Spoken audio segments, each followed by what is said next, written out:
Hello and welcome once again to Superconnectivity.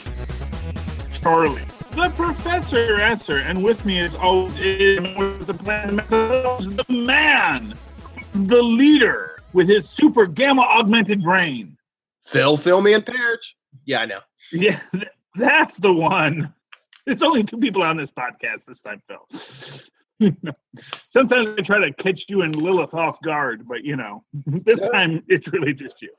Unless Luca runs in and says, "It's Luca!" That's what I wanted. Oh, he's a cool kid. I am home alone. Oh my goodness. I am never home alone.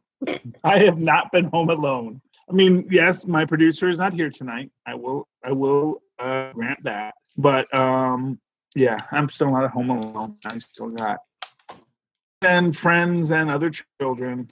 Yes, and we just paid the phone bill. Because you got to pay those bills or they don't give you a phone. And if you don't have a phone, you can't look for jobs. And that's adulting. Yeah, adulting. Ugh.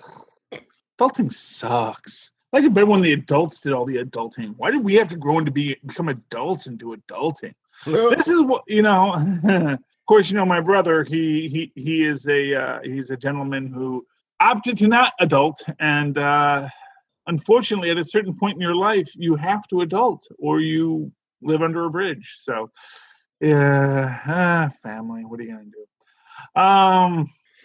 It's complex, man. Not going to burden you, fair listeners, with the plight of Charlie Esser and the entire clan of my family and what to do about ne'er-do-well siblings. If you have a ne'er-do-well sibling, I feel for you. He's not really like ne'er-do-well. It's not like he's a bad guy. He's just, never really wanted to adult. And that's one of these weird things. It's like, what do you do with a guy who just doesn't want to adult? Okay, calm down, Thor. Well, that's why Odin made him into Don Blake. Although, yeah, not for nothing, Odin, you're going to make your son a successful surgeon in New York City. Yeah, that's a way to teach him humility. We're gonna, that doesn't even put him in a wheelchair. Just, I'm going to give you like a limp, so you'll have a limp, and that's going to teach you humility. Although, perhaps that was perhaps Odin was as wise as he seems, because the idea was making him a surgeon in New York City, like Doctor Strange, making him a man who has opportunity to just feel superior to every person he meets, intellectually, financially, however you want, but give him that one thing he can't do. That the more you have, having one thing you can't do is what teaches you humility. To that extent, I mean, arguably, what taught Thor humility in the first place was that he could not lift his hammer. This is a bit retcon, but the idea that, the hammer is only there for the worthy, that's what teaches you humility. That no matter how powerful you are, there is one thing you cannot do. And that's what teaches you humility or drives you mad and even more power hungry. Which we won't get into. Well, it's kind of relevant in this, today too, because once again, he can't lift the hammer. But that's the thing about Thor right now. I don't know if it's that he can't lift the hammer or that he won't try. He doesn't want to. Because here's the thing, right? Well, what it is right now Thor sees himself as unworthy. And this is why I think the entire Secret Empire plotline with Cap lifting the hammer as Hydra is really kind of throwing Thor for a loop where he doesn't know what is up and what is down anymore. He knows Hydra Cap isn't worthy of that.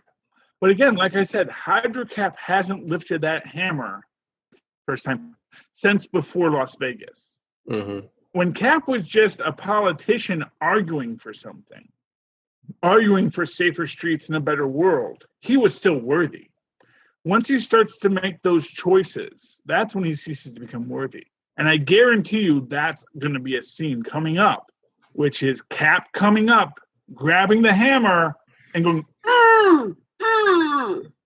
and not being able to lift it like so much Tony Stark, and just everyone realizing, oh, you're not worthy anymore, are you? Whatever it was that, that spell is broken. You cannot lift that hammer. Yeah, I mean that's a thing. Um, what do you think, Phil? How do you think about hubris and power, and what is the one thing you can't do? What's one thing I can't do? Well, what's the one thing Uh, that keeps you humble? I don't know. There's so many things that keep me humble. I do understand that. It's hard to pick just one. Yeah. Yeah.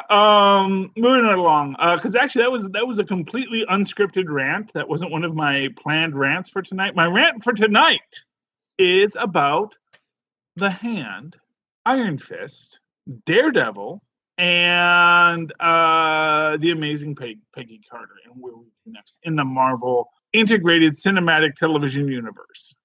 Because right now, me and Maz in the Devil are, well, actually, I don't even know. That's not even on right now. Right now, we're still doing Jessica Jones because Rob hasn't posted the Devil yet because he's waiting for something. I don't know what. But it's Charlie. It's Maz. Yeah, I mean it's great. Here's the thing. I listened to all those episodes before.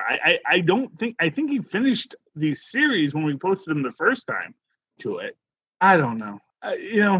Rob's organizing it as he wants to.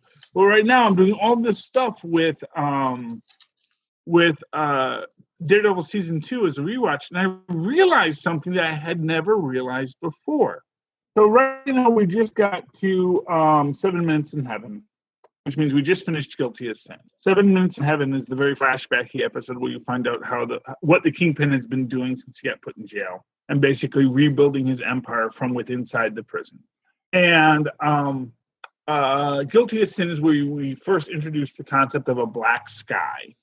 Spoilers, we haven't yet found out that Electro was supposed to be a black sky.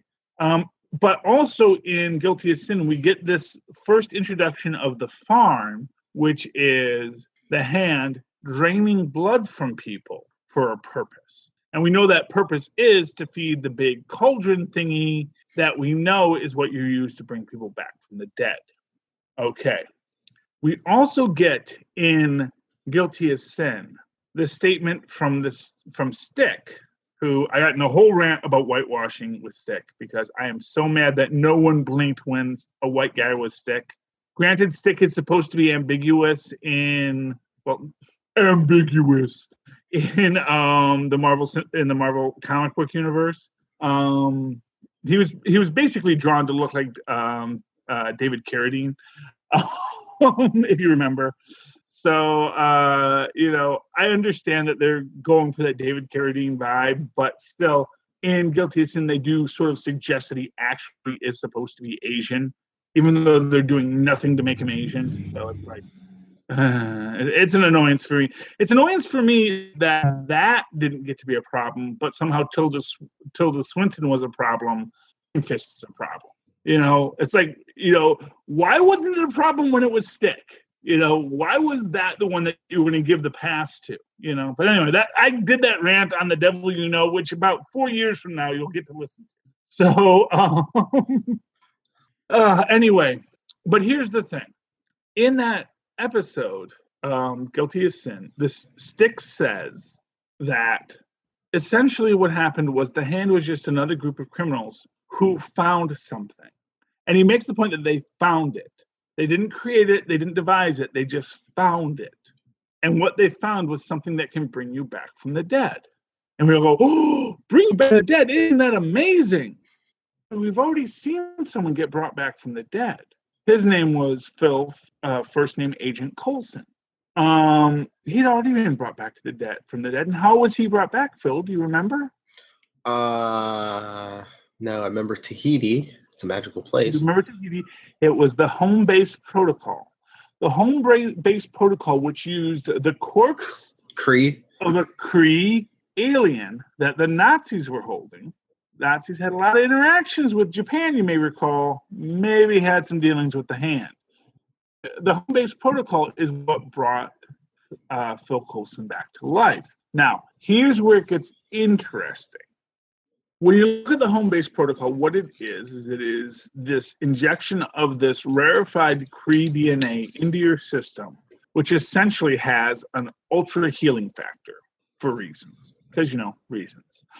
The ultra healing factor will bring you back from the dead. But as we see with the purified home-based protocol, it also drives you mad. Unless, as with Daisy, you already have Kree DNA in your system. It's already an inhuman. Home-based protocol does not drive you mad. For what it's worth, we also found that if you come to understand what the home-based protocol is trying to tell you, you can overcome your madness, as happened to Phil Coulson in Agents of S.H.I.E.L.D. Now, here's where it gets interesting. We know that throughout the human population are humans with at least some inhuman DNA.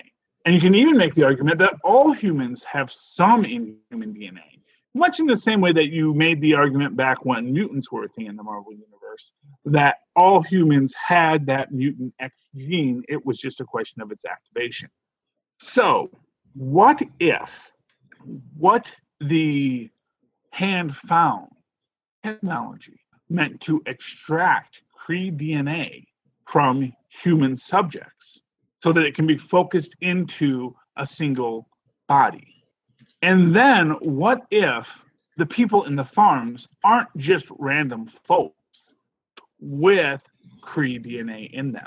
And here's the reason why I came to this assumption. In 7 Minutes in Heaven, we find out the reason the Roxxon accountant is so loyal to the hand is because they kidnapped his son and put him in the farm. Now, here's why that's weird. It's not like Roxxon accountants are some paragons of moral virtue.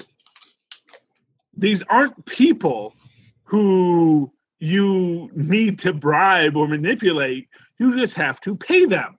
If money is given to them, they will do it. You don't need to create the Hydra incentive program where you hold their children hostage to get them to participate. It's no, we're fine. Okay. Did my check bounce? No. Okay, then I'm good. It's not like rocks. It's like, oh, you want me to sell heroin? Ooh, horrible heroin. You want me to hide your heroin in the books? Okay, yeah. That's cute, hand. Did you not know we are Roxxon?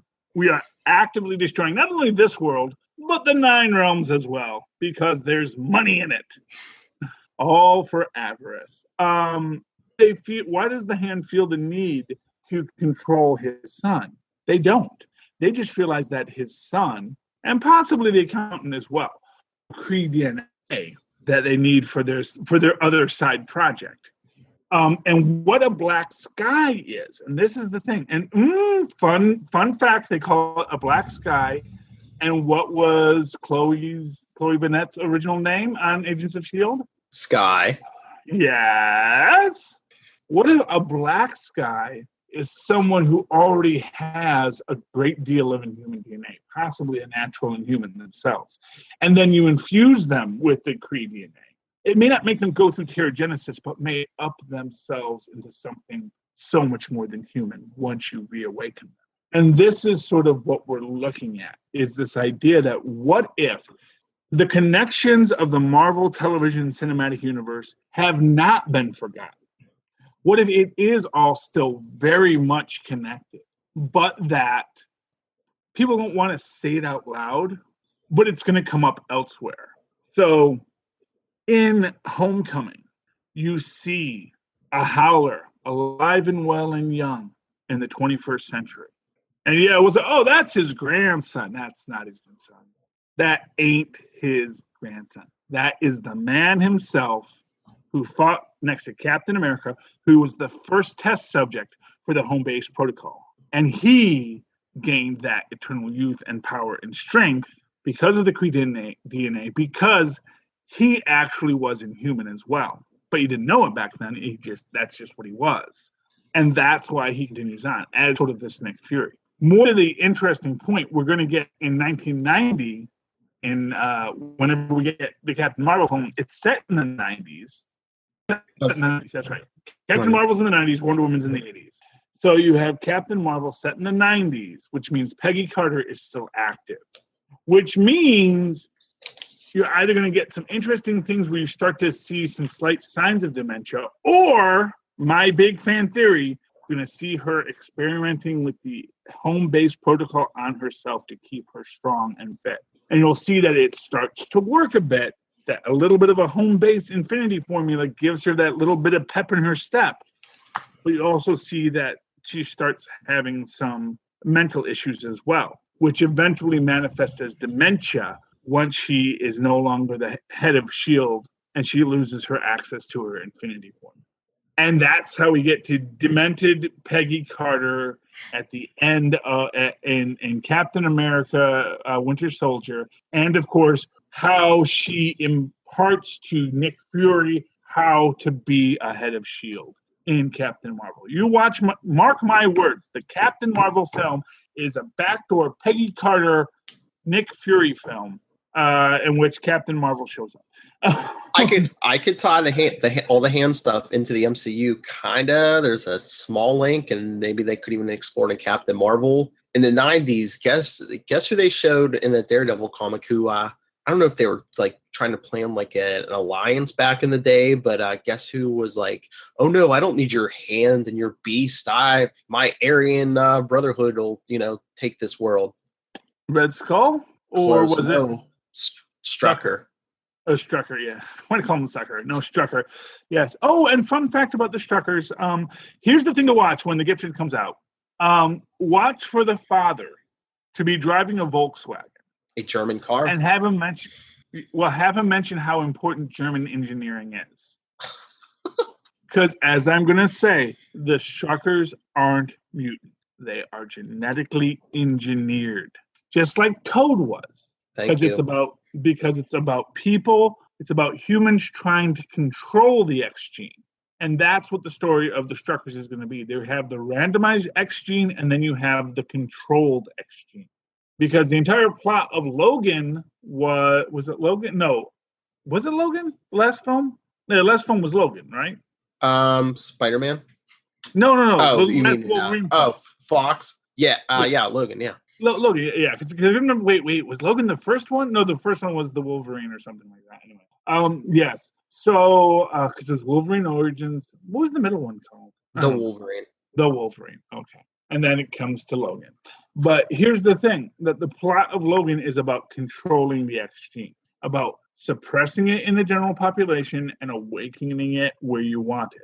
And you're going to get that hint in The Gifted because it is about the last few mutants who are surviving and the Strucker twins who are the forced awakened mutants. That's your plot line, but look, and you're going to find that Nazi tie-in with the Struckers.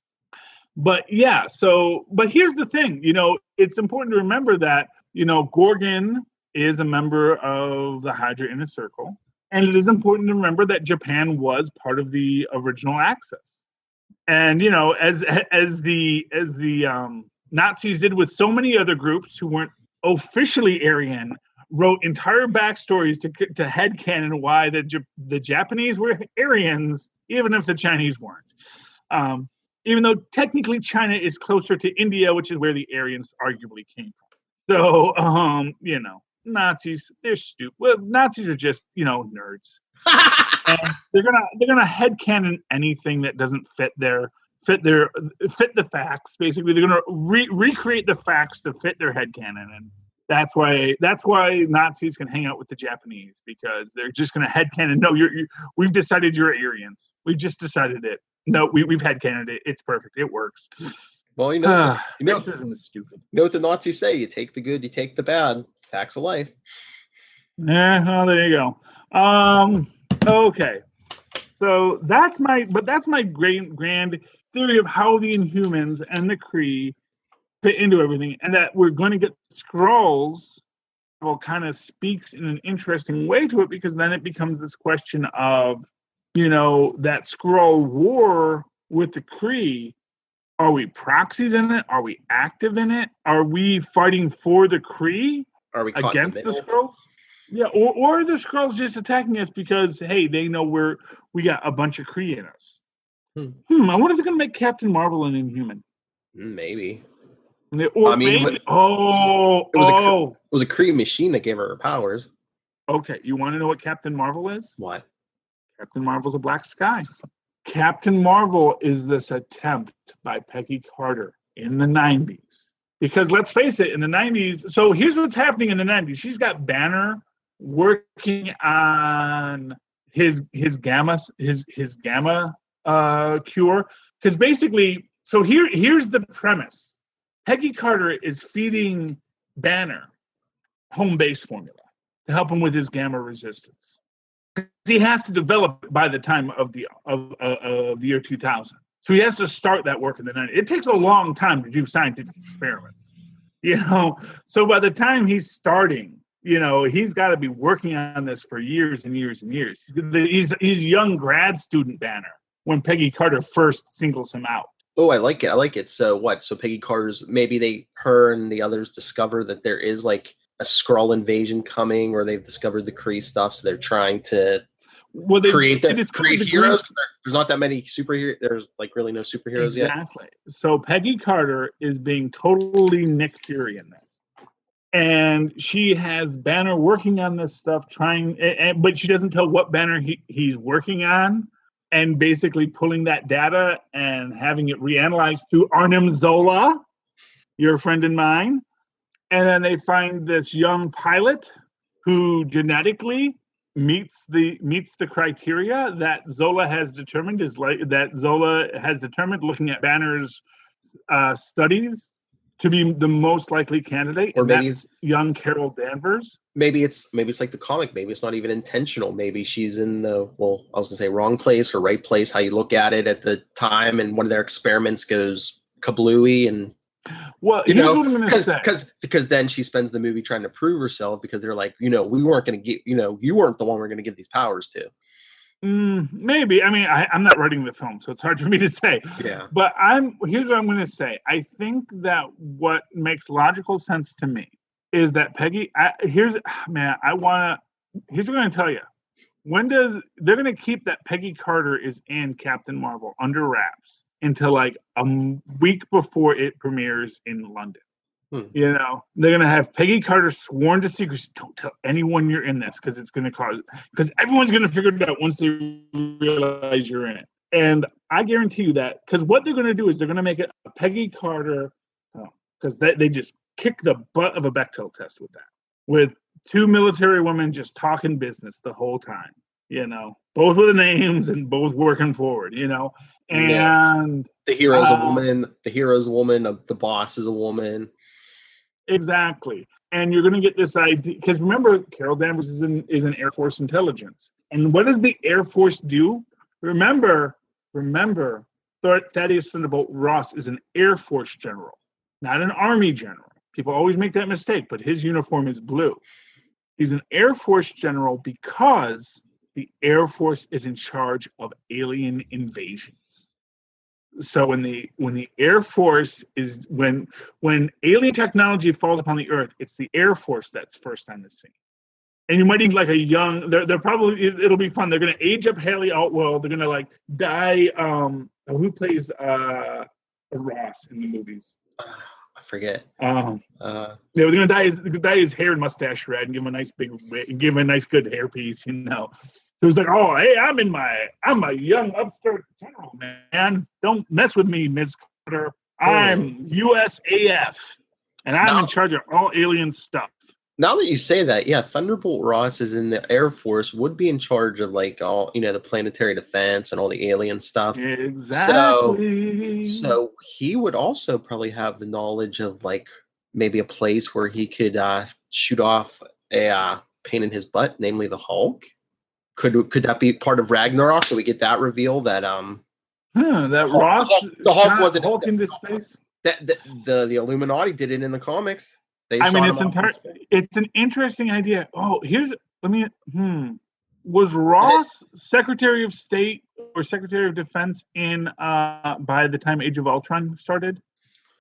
Did they say? I don't know if they said or not. They didn't say, but could he have been? It's not a question of was he, it's could he have been? Oh, I'm sure he probably could have. Because how long was that gap between the Incredible Hulk movie and Age of Ultron? There's a couple years there. Yeah. So let's say that yes, Ross is. Maybe that's how Hulk winds up in space. Oh, wouldn't that be amazing? And then If that's a bargaining chip he has for the Avengers to sign the Sokovian Accords. Because remember, that was one of his big points in Civil War. He was like, well, you lost track of Thor and Banner. Where are they at? Yeah, maybe he's the one who knows. Thanks for filling me in, Phil Parrott. Brilliant fan theory. Oh, man. Oh, okay. So those are my Marvel fan theories, and I think that's a good amount of fan theories for this week. I do have a DC fan theory that we just came up with on the train home today. You know it as well as I do, Phil, because I was texting you the whole time. Because here is mark my words for what's going to happen when Superman fights Dr. Manhattan. So Dr. Manhattan, he's using his quantum magic powers at Superman. But Superman's Kryptonian DNA, powered by solar energy, his molecules are being held in place. It is essentially the irresistible force meeting the immovable object, because much like Boulder, Superman, his powers are focused on that endurance. He has all the other powers as well, but he has that intense power for endurance, meaning you can't knock his cells out of place, his molecules out of place. And that's what Dr. Manhattan does. And they're fighting, and of course, Dr. Manhattan will get the upper hand, and he will say to Superman, "You are truly a Superman, but you are just a man, whereas I am a god." And then Superman will say, "Yeah, do you know what the difference between men and gods are? Men have friends." And then you see Firestorm Dr. Manhattan into lead, converting all of his hyper-energized molecules into inert chemicals.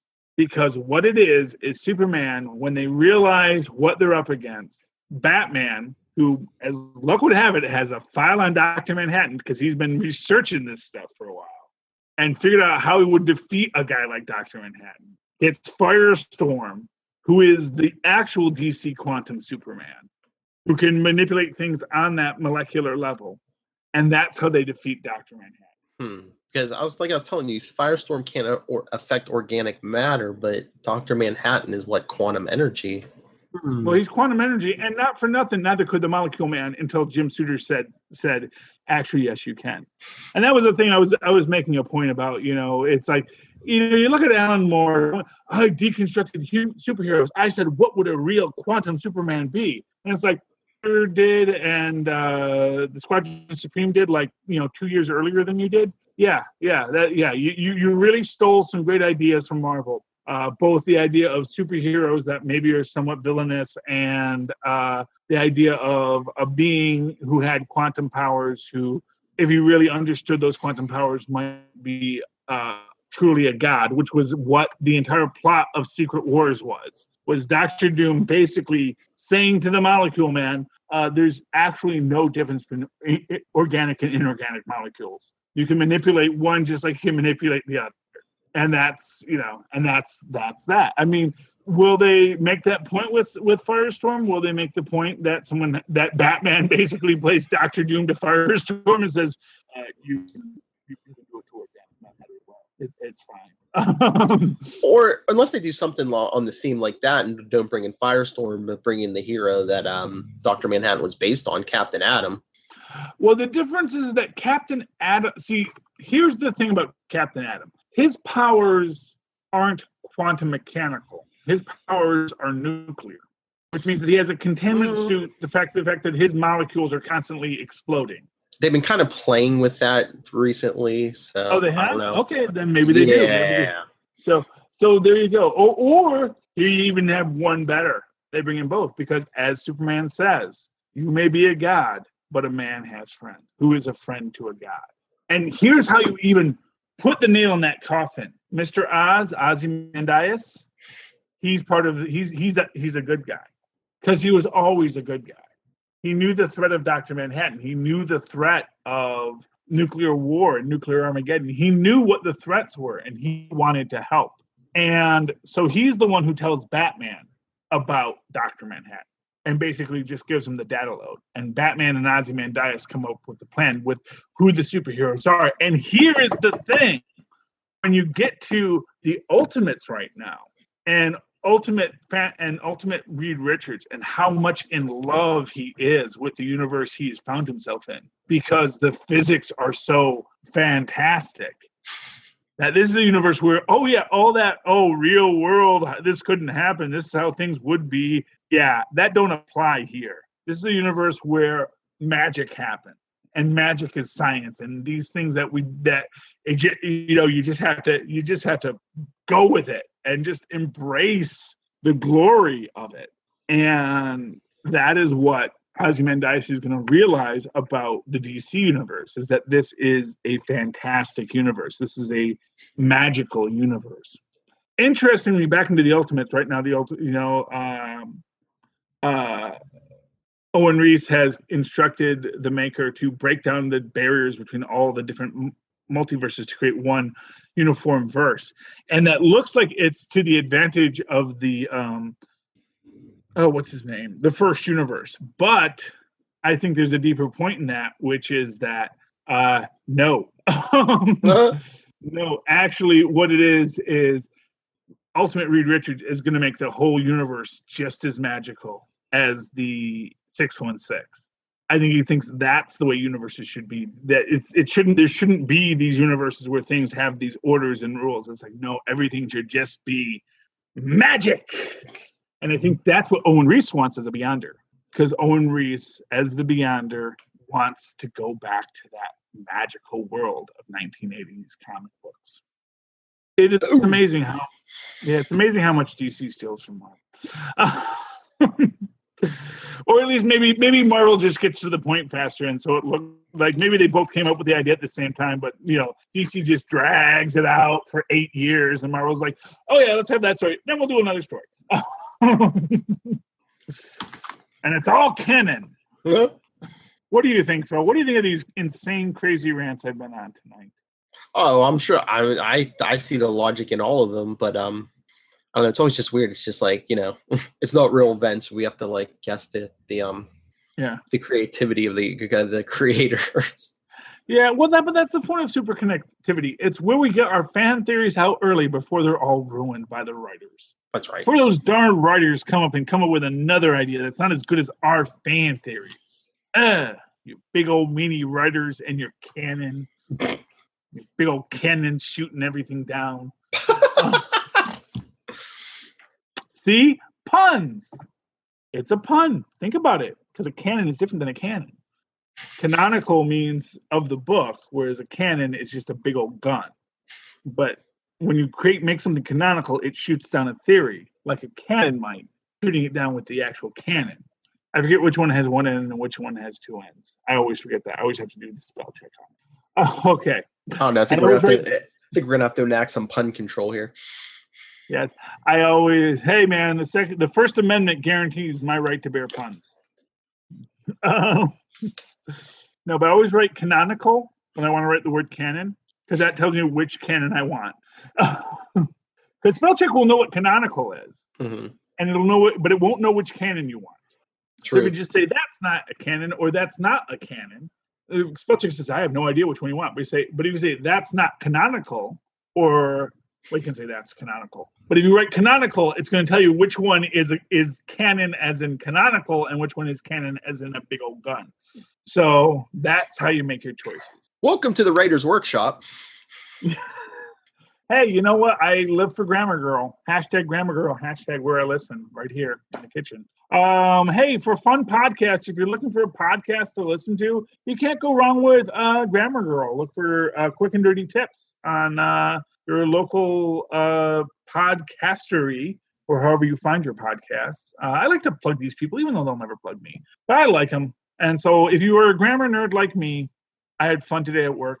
I noticed a funny grammatical error. There were a couple grammatical errors in a form letter that one of the other folks had written at the office. And it was because it was about the dress code. And they said, open-toed shoes, halter tops, and bare midriffs are prohibited. Now, the problem is halter tops open-toed shoes, and bare midriffs aren't prohibited. Halter tops, open-toed shoes, or bare midriffs is prohibited. Because if you have or and is, it means each item singularly is prohibited. If you have and are, you say only those items together are prohibited. So I corrected it, and I pointed out to my boss. She goes, "Oh yes, that is correct. That is the correct grammatical way to phrase that." They also had an A with our name, which starts with an R, but you pronounce the R, which means you actually have to use an and because you're using a vowel sound at the start of the name. That's a minor one. That's an easy one because you always know that it's A before a consonant, unless it's a consonant that is pronounced and then has a vowel sound. Haven't you learned? So R. Haven't you learned how to get ahead at work? You don't point out your boss's mistakes. You say, "Oh, good job, boss." No. What wasn't my boss's mistake? Oh, okay. And the most important way you do that, if you want to point out a boss's mistake, you say, "Oh, that's a funny mistake in this fully formed bit of a boilerplate we have at the office that I'm sure you had nothing to do with." That's an error. And they go, "Oh, yes, ha, ha, ha. That is quite an error. Good catch." Because so long as you don't say, "Hey, boss, you made a mistake," the boss is fine to notice a mistake. Mm-hmm. That's the trick. And about pointing out mistakes to your boss, you don't make it seem like you think it's the boss's mistake. Good job, peon Esser. Yeah, man. Oh, anything else to talk about this week, Phil? No, I think that's it. Yeah, I will say I still am. I have gained hope for Inhumans just because I'm a fool, and I do hope that they've just been progressively making Medusa's hair better, so that when we get to the actual Inhuman show, it will be proper Medusa hair and proper crystal and elemental power. I have hope because I'm a Catholic, and as a Catholic, you have to have faith. So that's the news from Superconnectivity this week, where all the men are good looking, all the women are strong, and all the theories are about that. Phil, if people would like to write to you or talk to you or leave you a voicemail, if they don't like to touch keys but just want to talk, how can they do so? Well, you could get a hold of me personally, especially if you want to do an interview or any of you people on these other podcasts, any of the ones Charlie mentioned or like ones I listen to, like the Namor podcast. Get a hold of me on nightwingpdp@gmail.com. On Twitter, I am at nightwingpdp. Capes and Lunatics is all over social media. And or voicemail, 614-382-2737. That's 614-38-CAPES. And since we're on Superconnectivity, remember, follow Superconnectivity on Facebook, facebook.com/Superconnectivity Podcast, and Twitter @SuperConnectPod, and Instagram, Superconnectivity. Yes. I realize that's why I haven't been writing so much, because I'm talking more. And as I talk more, I don't feel as obligated to write because I'm talking. So I get my ideas out there. And so I don't write as much. And this is what I'm realizing. But there's those weeks like, we'll hang up and 5 minutes later, you're like, "Oh, I forgot to mention, write it down." Yeah, I know. I got to. I have to, Phil. I have to. Windows for taking away Word. Or not making Word as good as it used to be. I got to go to Google Docs, but then I have to go to a website. That's one more click. A whole extra click just to write. That's how the world ends. Are we gonna have to teach you humility? Bring it all back. I need to not be able to lift a hammer. Although as I get older, I am noticing that I'm not as strong as I used to be. And it's like, I used to have like superhuman strength, and now I'm like merely humanly strong, and it's like bothering me. Maybe it's just that my kids are getting heavier, but it's like it emphasizes the fact that I used to be able to lift my children so high and be so quick with it. And now it's like, kids are heavy. Maybe they're just growing, but the great equalizer and the thing that teaches all of us humility, age, and time. Oh, you know what's weird? I'm going to say this, and this may sound a little weird. I realized this when we got a bunch of interns at work. I am so not attracted to teenagers. They really, I like really see how young they are, and it is like frightening to me. Like, how are you allowed out of the house? Does your mommy know where you are? Are you lost? And these are like 18, 20-year-old kids. I'm looking at them like, Should you be out without supervision? Shouldn't you be somewhere else under protection? I can't deal with it, man. Kids that get young, and they're like, look, and it's like, I never noticed it before. And it's like, man, you kids are young, and it scares me that you're allowed out of the house. It's weird, man. Maybe I'm just too old, but it's like that difference is so frightening to me. How young they are, and how I don't It's like they're children and they're tiny, and I'm worried about them. But that's me. Hey, if you'd like to talk about how scary it is to look at children, children are scary. This is what I've decided. Children are scary monsters. There's one behind me right now. You can write to me in an old-fashioned email way, the way our Moz and Poz once did when they thought we were scary, at superconnectivityblog@gmail.com. That's superconnectivityblog, all one word, @gmail.com. And of course, follow me on Twitter @Charlie Esser. That's CharlieEssser. Look for the 2 E's in the middle for quality. Thank you for connecting with us, ladies and gentlemen.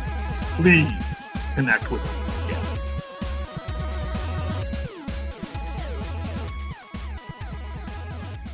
German engineering. There you go.